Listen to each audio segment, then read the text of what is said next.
Metabolic health.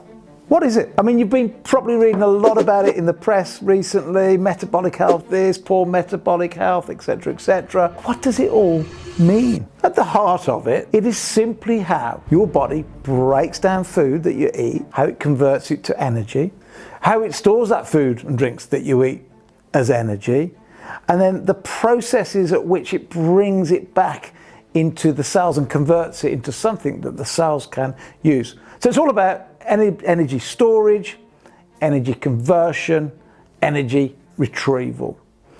Is it important? How do you know if you've got good metabolism? How do you know if you've got poor metabolism? And what does it really all mean? So if somebody's metabolically unhealthy or has what they could say a poor metabolism, what would that look like? Well, they may have hair loss, may have acne, may be constantly tired and have lots of fatigue. They may suffer from bloating. They may have lots of food cravings. They might constantly be hungry, but yet, and here's the biggest one of all, they may have lots of excess body fat.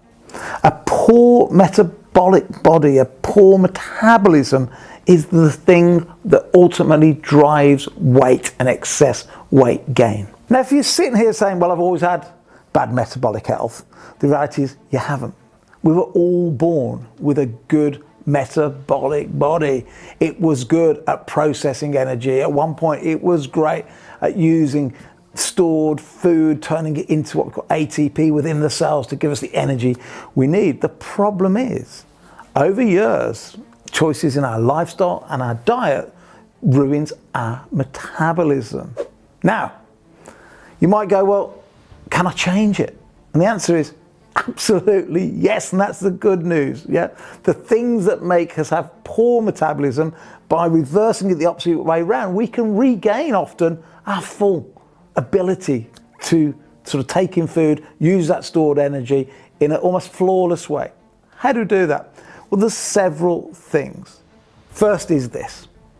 We need to cut down, nearly everybody in the modern world needs to cut down the amount of sugar they consume.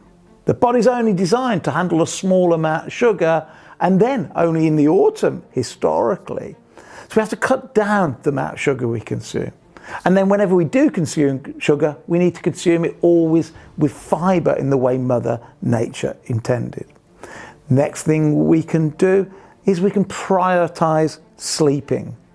Now, some people struggle. You may struggle to get sleep at night. And it's nothing you should lie there worrying about, but try and prioritize getting a good night's sleep. Next thing for your metabolism, yes, this affects metabolism, is how stressed you are. If you live a stressed life, it will drive poor metabolism. So anything you can do to de-stress, that will also help you get better metabolic health. The next one is certain medications. There are certain medications known to destroy your metabolic health. And I'm not here to say stop taking drugs, work with your doctor, find out if the medication you're on is having an effect on your metabolic health. Next thing we'll look at is ultra-processed foods. We know, it's out there in all the newspapers, you've probably read it, they're adding chemicals to foods that destroy your metabolic health. They're taking out natural fibers, which is affecting your metabolic health. So where you can, try and eat real, wholesome foods. And then we have to look at exercise. And I'm not saying you've got to go and pump iron in the gym or you've got to go on long runs. Just get out and moving more and walking more, not being sedentary. A sedentary lifestyle definitely drives poor metabolic health. So there are things you can do, more movement, that will help increase your metabolic health. So that's the definition of metabolic health and some tips on how you can improve it. And if you're trying to lose weight, let me tell you this right now. 2/3 of Britons go on a diet every single year, adults, 2/3. Only 1% are successful. Why? Well, because they're looking at the wrong metrics. They're told to count calories. No. Weight gain and weight loss is about metabolic health. You have to understand what's happening with how your body processes energy. You can't manage what you can't measure. And also it's important to measure the right things, right? Because today there's certain things that people are getting so wrong to sell you drugs and other things. Let me not go there. It's important to measure the right things. If you don't measure them, you can't manage your health. And the 5 metabolic markers are simply this. You need to know your waist to height ratio. Simple measurement to do once you understand its implications.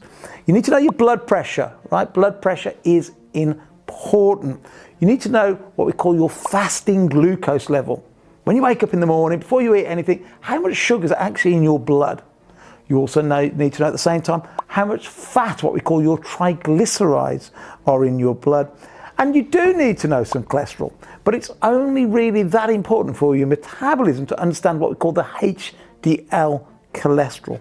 Those 5 metabolic markers, understanding them, managing them, and if necessary, improving them, is what helps you live better today, live better tomorrow, and best avoid those horrible chronic diseases. But don't worry about those 5 metabolic markers right now. Just make sure you like and you subscribe to this video, because over the next few weeks, we're going to explain all 5 of them, how to measure them, how to manage them, and how to improve them, so you set the scene for better health in the future.